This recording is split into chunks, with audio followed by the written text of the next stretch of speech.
match preview. West Ham versus Nottingham Forest. A big game for this season. One that could ultimately sway it both ways. You just don't know where this season's going to end up. And, after a bad run of form, you do get the feeling that this is one that West Ham simply have to get the 3 points. Obviously, we're going to talk a bit about West Ham, Riley, in a bit. First of all, let's just talk about Nottingham Forest first. Quite a settled side, I think you'd go as far as saying, this season, Riley, wouldn't you? For a club that were pretty much touted to go down last season in a relegation battle all season, they seem pretty, better balanced, I'd probably go as far as saying this season. What are your thoughts on Nottingham Forest? I think they're just a massive collection of quite interesting players. Last season they just spent so much money on different players, and then this season they've bought maybe some more individual talents like Sengari, someone we were after, who's impressed me quite a lot. Alanga as well, which I think was a really astute buy.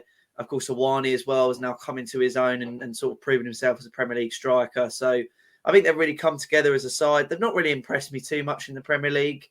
But I think they've shown glimpses of, making that step up to being like a mid-table sort of side. I watched them against Aston Villa and I thought they were pretty decent as well.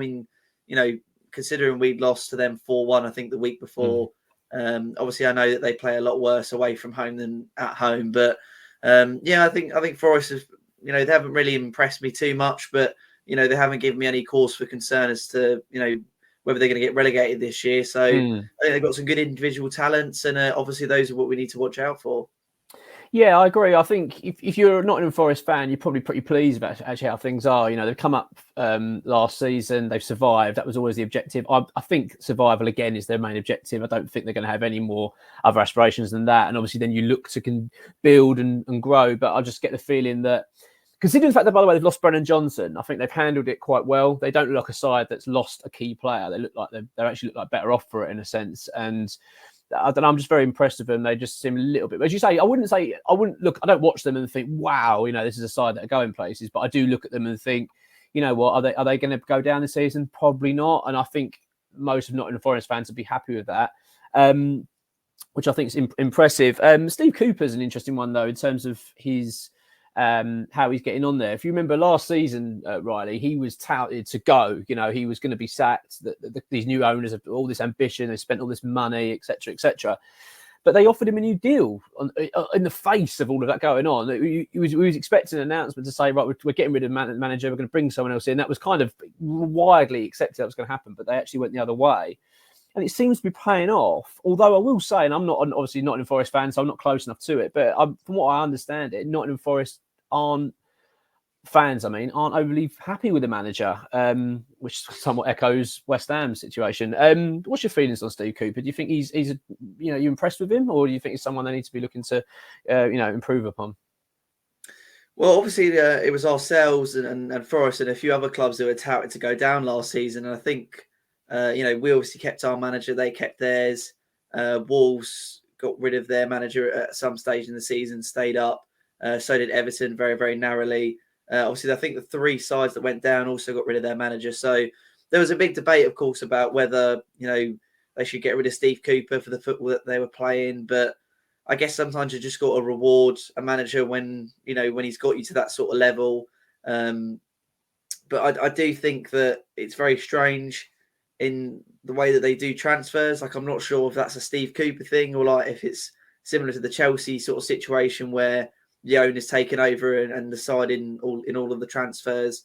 But, as far as Steve Cooper, he seems like quite an average Premier League manager. I think there's quite a few better options out there that you could go for, but then I'm not really sure what Forest's sort of glass ceiling is. I think at times he's played quite boring football. And to be honest, I think as well in interviews, he's never really stuck out to me in interviews, you know what I mean? So... But, again, he's got them to this level and, sometimes you've got to reward that. Yeah, I think so. I think he deserves that. I think he deserves recognition for what he's done at the club, brought them up. It's not easy getting out of the Championship, as we know. I think they've done very well. I think he's done a good job. Whether he's playing the kind of style of football Nottingham Forest fans are expecting and hoping for, I don't know. We know that feeling as West Ham fans, from the outside looking in. A lot of fans and pundits are completely baffled by West Ham fans' division over David Moyes, and a lot of obviously people wanting to change and go in a different direction. People can't understand it. I think Nottingham Forest are in a similar position with themselves. I think that they've got a manager that we all look at and go, well, he's got you in the Premier League. You're staying up. It looks like you're going to stay up again. What are you moaning about? You know what I mean? This is surely what you wanted, but maybe they've got slightly more aspirations. I mean, obviously you've got the ownership that's obviously shown quite a fair bit of ambition. They've spent a lot of money. I know there's a lot of controversy at the moment going on with them and financial situations, so I don't really know how wealthy they actually are at the moment and how much they can spend. But ultimately, look, you know, they're a football club that I would say, if I was a Forest fan, I personally would be pretty happy. I'd be thinking, you know, we come out of the Championship, we look like a Premier League side at the moment. All right, not a brilliant one. I don't expect them to be challenging for European football this season or anything like that, or winning trophies. But I would say that, you know, if they finish somewhere like 12th or 13th, something like that, I think that would be a really good season for them. And then obviously they can look to then build on. Obviously, touched on it was their what was it? The Brennan Johnson exit. They seem to have dealt with that quite well, Riley. Brennan Johnson's exit, don't you think? I mean, considering like you've mentioned a few players that have done well, but when he went, I was thinking, "Cool, that's a big blow." You know, you've lost probably your best player there. But you wouldn't know it, would you? Really, when you look at them this season with the results they're getting, they seem to be, if anything, doing better than they were with him. Yeah, I mean, one thing I used to say about Forest last year is that if you score one goal against them, you pretty much guaranteed yourself at least a point, because they don't tend to score more than one goal, not even at home anywhere. And this season they seem to have done okay. They don't seem to have that sort of same feeling about them. You think that they in a game could score 2 or 3 goals. I mean, they've got big results against Man United, big result against Villa, of course. So, you know, they've got some goals in them. And I think a huge part of that is Anthony Elanga. He's become that main man. And like I said, Awani stepping up as well has done wonders for them. And to be honest, his replacement, Hudson-Odoi, you know, he hasn't set the ground alight, but, you know, he's one of them players that's going to come in and you know, give you some Premier League assurance. And I think as well, across the whole of their team, they've improved in places. And to be honest, they've got some pretty high quality players when you actually think about the caliber of teams they play for. And you know, when you think that Forest are a side that were only touted for relegation last season, they've done quite well to bring such, you know, such experienced players like Aurier and Sangari, and I think his name's I think Molina as well. He's like from the Spanish league, like an Atletico player or something like that. Obviously the goalkeepers they've been able to bring in over the few years as well. So I think they've, like I say, I think they've bought quite well, and they've used the Brennan Johnson money well. But you know, think about it. Think about how good this team would be if they did still have him. You know, that's what I would be thinking right now. Yeah. I agreed. I think they've invested it wisely. They have done a good job. They have, as a club for their size and how they've handled things. I think they've actually done really well, considering the fact they were a bit of a laughing stock, weren't they, when they came up? You know, with all the signings they made. I don't think they had much of a choice though. To be fair, most of them had left, didn't they? They had like 6 or 7 players in the squad, so they had to go and invest in money anyway. But they still were kind of. Everyone was laughing. I think it was 19 players this time, ridiculous. But you know, whatever it was. But you know, fair play to them. And they've done well. You know, they dealt with the Jesse Lingard thing pretty well, I thought. You know, they brought him in, didn't work out, didn't play him, got rid of him. They've been pretty good. So I don't know. Overall, I think Forest are a pretty decent side, and I think they're going to prove to be a tough test for West Ham. Before we go on to West Ham, quickly, a couple of players, mate, that you admire or, you know, we've got to look out for then. I mean, I've gone for a few here. Gibbs White, who I think is a really good player. Hudson-Odoi as well. A player I kind of look at and think, don't know, like, just is that one that got away from West Ham maybe a little bit? Not saying he's a wonderful player, but I just think he's a pretty decent player, and I think he could have done a pretty good job for us. But I don't know. We'll see. He's injured anyway, I believe, for tomorrow, so he won't be in the team for Forest. Yeah, that's it for me. Anyone else you can sort of spring to mind that you think's impressed you for Forest? Oh, Awani for sure. I mean, the way he started the season was incredible. You know, scoring the amount of goals he did. He looks like a really assured, strong Premier League striker. It gives me Antonio vibes, to be honest. You know, it just seems like a real powerhouse up top. And Anthony Elanga as well. I think it's really tough coming from a club like Man United. You know, a club that's so toxic and so rooted in its legacy. You know, to come to another club and try and sort of rebuild your career is quite tough. And he's come in and he's done really, really well. So them two for me are really big dangers. And you mentioned Gibbs White as well. I'm actually quite ashamed that I forgot about him because he is a really top player. I'm a really, really massive fan of Gibbs White. You know, when he played for Wolves, even when he was like, you know, quite young playing for Wolves, I thought this is going to be a decent player here. And when Forest picked him up, I was actually quite disappointed. And I think he's done really well there. He's the cog of the Forest machine. And I think that we've definitely got to pick him up in midfield to try and nullify him. Yeah, it's interesting bit on Awini as well. I mean, I totally agree with you with Gibbs White, by the way. Yeah, but Awini, you're right. He's a player that you actually look at and think he would have been perfect for us. Really, like perfect Antonio replacement, like you say, and a bit of a weird one. While we're not going for these players, sometimes you do sort of scratch your head thinking, kind of an obvious signing for us, really, in a way. I mean, when you think of all the money we go and spend sometimes on these strikers and take big gambles on, and you know the 45 minutes we're laying down, you think, why didn't we just go and get a player that realistically you just know would have come in and done us a good job? One of those things, mate. One of those things. Obviously, there was a striker dilemma at West Ham. Always seems to be hanging over us, and that's no doubt going to come into our discussion in a bit because we're going to talk about West Ham. Mate, there's no injuries to talk about really for David Moyes this week, apart from Kurt Zouma, who's still a doubt. He's been obviously nursing a strain, and whether he's going to make an appearance or not, I don't know. Considering the fact it's an international break coming up, it might be a silly risk from David Moyes to now play him now. With the fact that you've got another extended break, you might think, well, I can give him a bit of a period off now, and then he can come back fresh after the international break. But bloody hell, mate, it's a big game. You know, you can't cock up your decisions in this one. This is not one we can afford a draw and go, oh, well, not the end of the world. We can move on from it. This is a crucial must-win game for West Ham. Talking about that, mate, confidence of the club. What's your feelings after the Olympiacos result? I mean, yes, it wasn't a pretty beautiful, stunning performance from West Ham. I don't really blame West Ham for that ultimately as well, though we had played our part in it a little bit, especially second half. But I think Olympiacos made it hard for us. They defended really well. They were dogged. It was a horrible game, but we got the win, that vital win that we needed. It will give everyone a lift now, knowing that our foot's in the door now for the Europa Conference League knockouts. Do you think this will bode well for us for this game against Forest? Are you hoping that this is going to have that kind of impact to give the players a lift and go on to get a good result? Well, I mean, it sets us up better for it than if we'd have lost, I guess. I mean, I still don't think Moyes knows his best team, and I still don't think he knows the style of football he wants to play. I mean, I know the style of football he wants to play, but I still don't think he knows if that's the style of football he can survive on at West Ham, you know. I think he's sort of gone to this more forward-thinking, you know, high-press front three that's just going to try and be relentless and get the ball back. Of course, before that, it was more of a let's just sit deep in our own half and then pick up the ball and then try and counter-attack. But we didn't counter-attack with any real venom or any real pace, so it kind of just nullified it.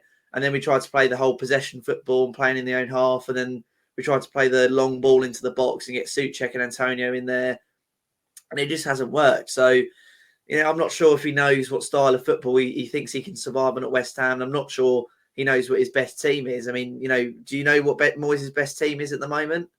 No, I mean, I've got my team down that I want to see play for this game. I did a video yesterday on this, and I feel that I actually slightly feel for Moyes in a way, because it's almost like he played the team against Olympiacos that we all probably would have wanted to see. Bowen up front, Kudus on the right, Benrahma, Paqueta pulling the strings, and you go, that's the front line we all get excited by, and people go, yes, that's. And let's be honest, mate, it was bloody toothless, really. Bowen wasn't really in the game. Kudus probably worst game for us thus far. It wasn't great. So you kind of then go, he's probably now scratching his head going, well, what do I do against Forest now? Do I bring Antonio back in? Do we go back to that routine? Do I put Bowen back out on the right? Where's Kudus playing now? Do I drop it? Do you know what I mean? It's like he's kind of trying these things out. And so it feels a bit hit and miss at the West Ham moment, doesn't it? Like we played against Arsenal and we had that very similar front line, and it played really well. It worked to a T, really. And, you know, considering that it was Arsenal's best, you know, back line, and we caused them all manner of problems. And then he does the same lineup against Olympiacos, and we struggle. So it's, you know what I mean? I feel like I do wonder, like you say, I don't think he knows, and I don't think we know. Like I'm looking at it. I mean, I was doing this team, I changed it about 3 times. Like I kept thinking, yeah, change him there, move him there. No, I can't drop it. It's quite difficult. But I tell you what, though, the pressure's on Riley, because, as I said, this isn't a game where we can afford to slip. Like, he can't afford to be too experimental and go, yeah, let's give this a go. If it doesn't work, okay, it didn't quite work, not at the end of the world, we'll move on to next week. We've got a 2-week break coming up after this game. We're on the back of what now? 3 Premier League defeats on the spin. Was it? Yes, right, isn't it? Villa, Everton, and Brentford. You can't go into it. You can't lose 4 league games in the spin. Bearing in mind, Ronnie, when we played Aston Villa, if we'd won that game, we'd have gone 5th. We were fighting for 5th place in the league. We're now 12th. If we lose this game, we will go 13th, probably even 14th in the league. I mean, that's in 4 games we've dropped from team challenging for top 4 football to a team that's like sliding towards the relegation dogfight. It's like it's changed that quickly. So David Moyes cannot afford to cock this up. Like, he has to get this spot on. So it's bloody a lot of pressure on him. And to be honest with you, I kind of feel for him a little bit. I do, like, in a weird way. Not in that, I appreciate that a lot of it feels like it's a bit self-inflicted with him at times, but I do think that he's going to struggle to get this right. And bloody hell, the pressure is on.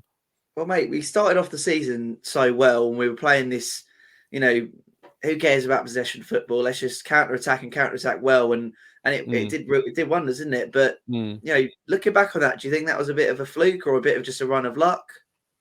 I don't know. It's a weird one because I thought we played well. Like, I wouldn't say it was luck. I mean, when we watched that Brighton performance, especially, I thought we played really well. The plan was executed well. We were so ruthless, and even against Luton Town away, I know we won that game. And I thought we comfortably won that. Really, I thought we played. I appreciate it's Luton Town away, but these games aren't easy. But that was our first game in the Premier League. I thought we handled it very well. We kept possession lovely. We didn't really look in any much danger. We did have typical concede a goal, then panic a bit, but we ultimately we played okay. But I feel like we seem to have just lost a bit of momentum. It's like our confidence levels have really dipped. Certain players that you expect to be playing very well, like for instance, James Ward-Prowse started so well. I mean, pretty much his first kick of the ball in a West Ham shirt, he got an assist, and then it was just going off for him. So I feel like some players have just dipped a little bit in confidence, and it's just had this mammoth effect, especially Antonio. He's had a horrendous dip in form this season. He started off so well, and then he just looks like a shadow of that player again. So that's frustrating. It's hard to pinpoint, isn't it, what the problem is at West Ham? But I do get the feeling a confidence lift would really help us. If West Ham, let's just say, for instance, if West Ham can beat Nottingham Forest, which I actually think we will, I think it's going to be hard. We'll come to our predictions in a minute. I do think so. I'm very nervous about the game. Don't get me wrong. I'm not skipping in confident, but I think we're going to get it done. That will be 2 wins on the spin before the international break, which would just help us lovely. We then go, I think, is it back at Topola? I think we got when we come back before we play Burnley. I think that's right. So then I think I look at that, and then you're thinking, if we could beat back at Topola, which I'd expect us to again, beat them, and then we play Burnley, which again, the way they're playing, you'd expect us to get a result. So all of a sudden, you could have 4 wins on the spin, and I feel like then we'd be doing this preview feeling very different and look at our towers up and thinking, we've got Tottenham coming up away. Do you know what? I think we could go and get something there. I think we'd feel a bit different. So I do think it's just a pure bad run of form, and we're just suffering a little bit because of it. But I tell you what, mate, if we lose to Forest, then it's the other way. Like, we're going to be staring at a relegation fight. Like, not relegation fight, I wouldn't say that. But, we're going to be looking at a table for 2 weeks and thinking, oh, my God, we're like down to 15th in the league. How has this happened? How have we gone from, top 6 contenders to suddenly, getting dragged into a conversation regarding staying up? So, it's a big one, mate. I've got to ask you about your team then. What? Let's start with your goalkeeper, mate. Who are you having in goal for this one? I could take either Areola or Fabianski, to be honest. I think we do look maybe a little bit more comfortable with Fabianski in goal, but I think Areola can pull off the big saves, and he sort of earned his right to stay in the Premier League as the first team. So I'll stick with Areola in goal, as I'm sure you probably have. Yeah, I have, but I've got to be honest, I'm getting a bit concerned of him. I'm great. He's a very good shot stopper. There's no two ways about it. He just 1 goal of the save of the month, didn't he? So he's a very, very good goalkeeper in that regard. But he doesn't command his box at all. He doesn't talk. He's very poor at that. And I think that is becoming a bit of a problem because we are conceding too many goals this season. I know we've just kept a clean sheet against Olympiacos, but to be fair, they didn't really threaten much. I think they were happy just to sit back and defend. I'm concerned, mate, that we're just conceding goals. We conceded 3 against Brentford, 4 against Villa. We conceded against against Everton. So it's getting a bit concerning now that we're just not keeping clean sheets. And I think that's my only gripe. So like you just said, like, there's a part of me that kind of thinks, would Fabianski be a better option at the moment, just to deal with some situations? But I don't think that's the right thing to do to Areola. I don't think it'd be good for his confidence to drop him. I don't think it'd probably be fair, but there is a concern at the back for me. But yes, I know it took me forever to get there, but yes, I agree with you, mate. Areola and goal. Defence. Then I'm going for a back four. I'm assuming you've done the same. Yeah, back four, Emerson, Soufal, Aguerd, Mavropanos. I think that pretty much writes itself at the moment. No point risking Zuma. Yeah, Emerson's fullbacks have been really important this year at getting forward and getting us goals. So I think they've got to stay as well. Yeah, I've got the same, mate. I mean, absolutely same back four. Emerson, to me, is one of our most important players, actually, this season. If any, he actually is a contender for Hammer of the Year, I think, at the moment. He's been that good for us. Very, very, very impressed with him. So, yeah, back four, but they've got to start keeping clean sheets now. This is a big game and can't keep leaking goals like we have been, from sloppy goals. I mean, look at the Brentford goals, really sloppy. First one was terrible. We just got to stop that. That's become. I think that's actually becoming one of the big issues actually this season. We talked about a minute ago. Were we lucky? We just seem to be conceding so many goals. Like that's the problem. If you can't keep conceding 2 or 3 goals a game, it's just insane. So, you say 4 against Villa, it's ridiculous. So I think that's a situation we've got to deal with. Midfield. Then this is obviously where this could really differ, mate, because well, the rest of the team now, because there's so much debate around a lot of positions now. But let's listen to your. What are you going with in terms of a formation, first of all, for this? Are you going for the standard? Yeah, I'm probably going for a 4-1-2-3. So you've got Alvarez as a sitting midfielder. Yeah. And then Paqueta and Ward-Prowse in those forward positions. Paqueta can just do what he wants, essentially. If he wants to come deep, allow him to come deep. If he wants to play in the 10, play in the 10. And then Ward-Prowse is more of like an 8/10. He can cover Paqueta when he needs to. But Alvarez is the main person who's going to be sitting back and just defending. I don't really like this whole, Ward-Prowse Alvarez pivot or Ward-Prowse Paqueta pivot, because I think Ward-Prowse needs to be in the more forward areas. I actually prefer Paqueta coming in deep than I do Ward-Prowse at the moment, because I think that's where Paqueta needs to be, passing the ball along, then pick it up when he needs to, whereas Ward-Prowse needs to just be in those advanced positions where he can just pass the ball or shoot the ball, get into the box. So I think that's my midfield 3. Yeah, I've gone different to you, actually. I've gone a bit different. I mean, I was to say I juggled this around a couple of times before we did this video. So I've gone for, similar to you, Alvarez in terms of the defensive midfield role, which I think is vital. But I actually want Souček to partner him in the more deeper defensive role, but having a little bit of a range to go forward a little bit. But I think I wouldn't mind that. And I'd then have James Ward-Prowse playing ahead of them in the more attacking midfield role. So I've slightly gone a bit different to you there, mate. Originally I had Paqueta there playing in that central role behind, but Paqueta's still involved for me, but I just want to see a Ward-Prowse far more advanced than he has been. Like you just said, I think he's more effective there anyway. And with his vision, and we saw that the other night, didn't we, with the goal, his vision and how he can lay off balls lovely. I think we need that. I think just playing deep, it just doesn't suit him at all. He's a little bit isolated. So that's what I'd like to say. And I quite like the Alvarez-Souček partnership. I don't think it's actually too bad. I think it works quite well. So that's what I would go for in this game. And I really think we need to be quite defensive-minded here in a sense, because we just can't concede goals. So what's your front 3 then? I'm assuming you've got a sort of front 3 situation going on, have you? Before we move on to that, I just want to reiterate that if I'd have told Mark of last season that in November 2023 he was asking for Thomas Souček to start a game of football, I think you'd tell me I'm absolutely full of it. So, I mean, you've come leaps and bounds, mate, I guess. I know. I just still can't allow him to be in the side for how poor he is at part. I just can't allow it, especially when we're trying to be quick on the break and have a good transition, and how strong, their midfield is. I just can't allow someone like Thomas Souček on the ball.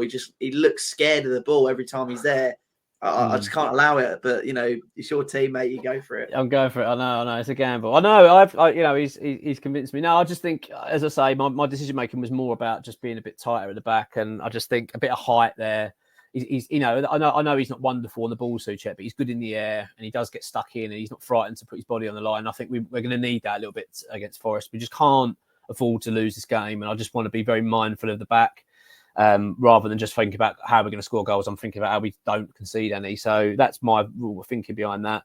Your front three then, mate, what are you going for? Because again, this is could be well different. I'm sure it will be between the two of us because we don't think David Moyes knows what he's going to do yet. But what are you thinking?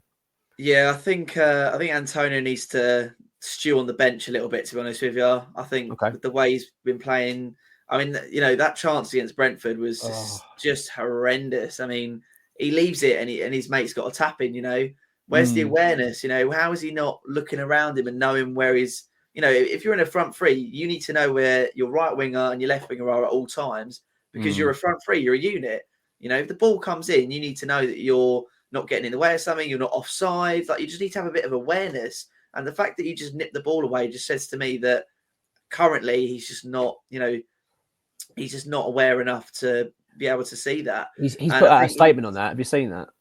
Say again? I've seen a quote from him on that. I haven't read out where it's come from, like exactly in terms of the press, but he's put out a quote regarding that mistake. And apparently he said he's had sleepless nights over it and said he's really, really gutted about it. But I agree, mate. It's a ridiculous decision for someone of his age and experience. Leave it for Benrahma. He's coming in. Why are you sticking your leg out desperately to try and put it in the net when you're in no position to, really? If you're going to do it, put it in the bloody net. Do you know what I mean? If that's what you're going to do. Yeah, you don't step in front of someone to go, hang on, I'm going to put this away, then you miss. It's just ridiculous. Benrahma and Benrahma gets his old bloody club as well. He would have loved tucking that away. And we'd have won that game. I'm sure if we'd have gone 3-1 up before our time, we'd have won that game. I'm sure of it. So, yeah, still. Yeah, listen, I have no issues with Antonio at all. I mean, I love the guy. I think, across the last couple of years, he's really stepped into a role that he wasn't designed to be in. He's played at loads of different positions at the club. But like you say, at this age, I mean, he's on the podcast every week. I actually listen to the podcast. I quite enjoy it. But he's on the podcast every week, bantering with Callum Wilson. And he hasn't scored in about 8 weeks. Yeah, and then, I know. Wilson's clapping back that I've scored 2, I've scored 1, I've scored a couple.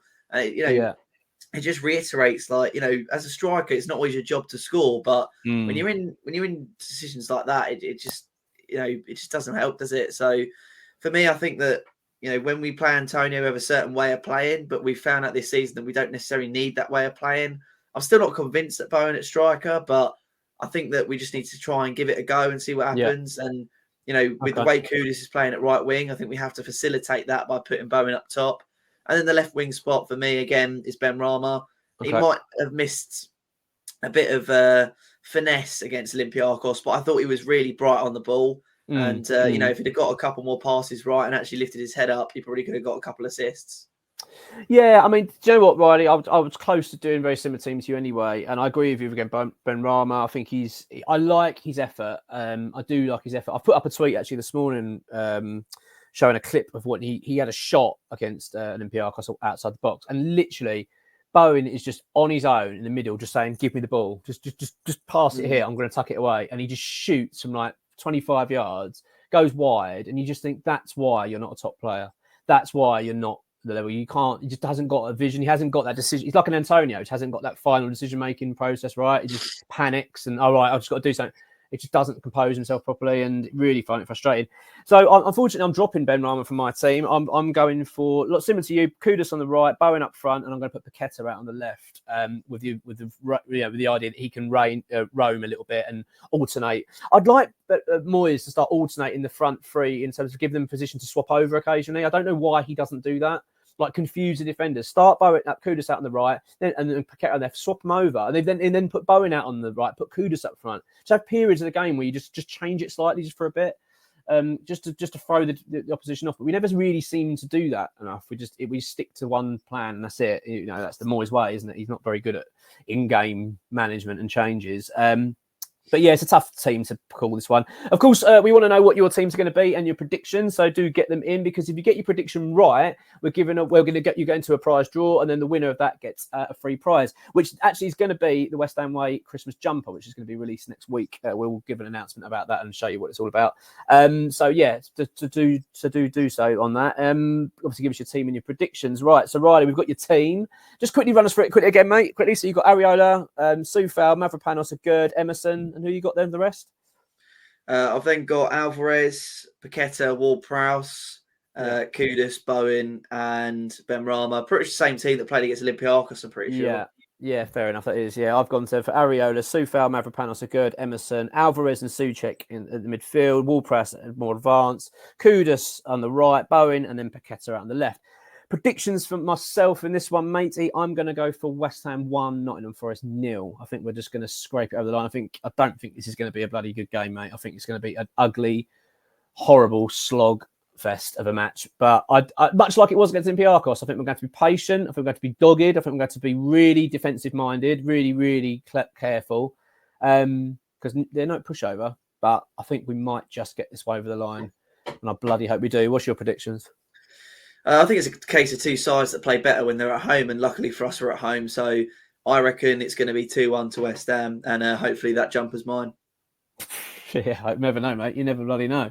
Well, yeah, mate, there we go. So it's an interesting one. I'm very nervous. I'm going to be honest. I'm quite anxious at this game now. I was feeling a bit confident leading up to it, weirdly, but I think now I've sort of started looking into Nottingham Forest, seeing their results, look at the league table. My confidence has started to wane a little bit. I'm thinking, God blimey, this might not be as easy as I was sort of in my mind. Not easy, but you know what I mean? In my mind, I was leading up to, well, yeah, we'll beat Forest. We'll beat Forest at home. I'm pretty confident about that. We'll beat them. I'm sure we've got enough. And then the fact they've just beaten Villa, mate, it's not, they're no pushovers. So I think it's going to be a tough game. But yeah, I'm glad we're both going for a win. I hope we're both right. And so hopefully, mate, you get that Christmas jumper next week.